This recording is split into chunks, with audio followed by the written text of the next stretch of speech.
In this video, I'm going to show you 3 different places to use the Content Aware feature.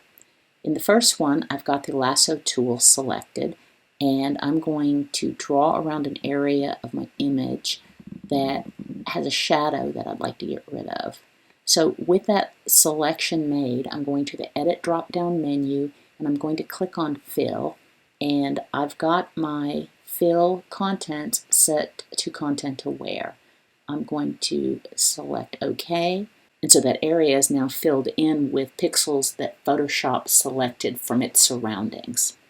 Okay, the next way I'm going to use Content Aware Fill is to take my Crop tool, and I'm going to extend the canvas on this document around on all 4 sides, and then I'm going to make sure that Content Aware checkbox is selected at the top right of my screen, and then I'm going to click the check mark to commit this current crop operation.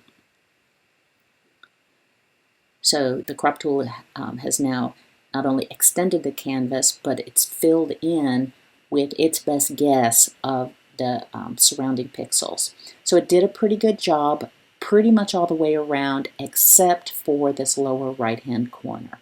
So I'm going to go back to my lasso tool, and I'm going to make sure that it's set on make a new selection, and I'm going to come in and select over these extra rocks that have appeared in the bottom right, and I'm going to go back to the edit menu, edit drop-down menu, and this time I'm going to select Content Aware Fill.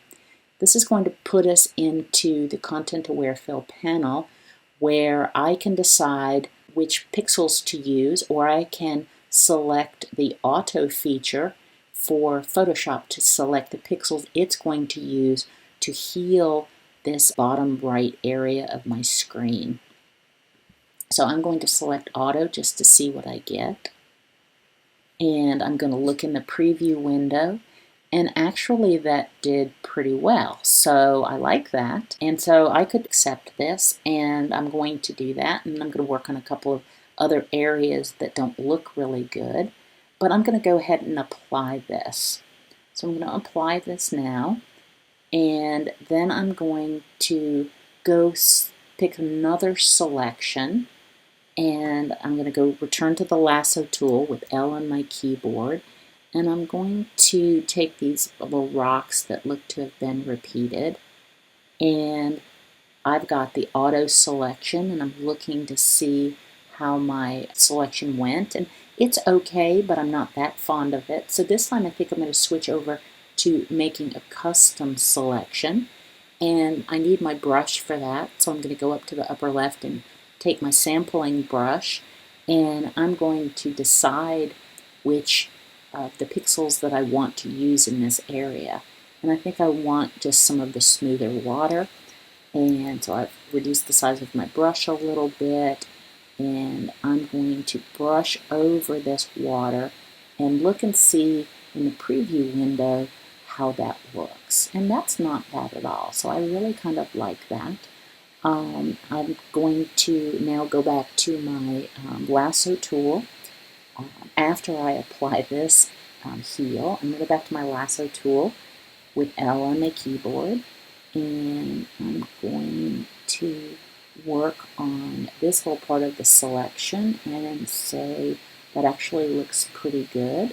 But I could also fill in with a little bit of white water. So I could add to my selection with my brush tool and give it a little bit more data to work on, and then look and see if that made any changes that I like. Could also take away sampling areas by holding the Option or Alt key down and reversing what I'm picking. And so I like that. I think that's looking pretty good. So I'm going to apply this. So I'm going to call this done for right now, at least in this area. And I'm going to decide what my output settings are, and out of the options, I think a new layer is how I'm going to do this, and I'm going to say OK, and then that brings me back out to Photoshop, and I can see my newly expanded view of my sky, and I don't have a lot of stuff that repeats. So I think I like that, and I'm going to call this done. I think that's pretty good, so I like that. Okay, so that is 3 different places that you can use that content-aware option.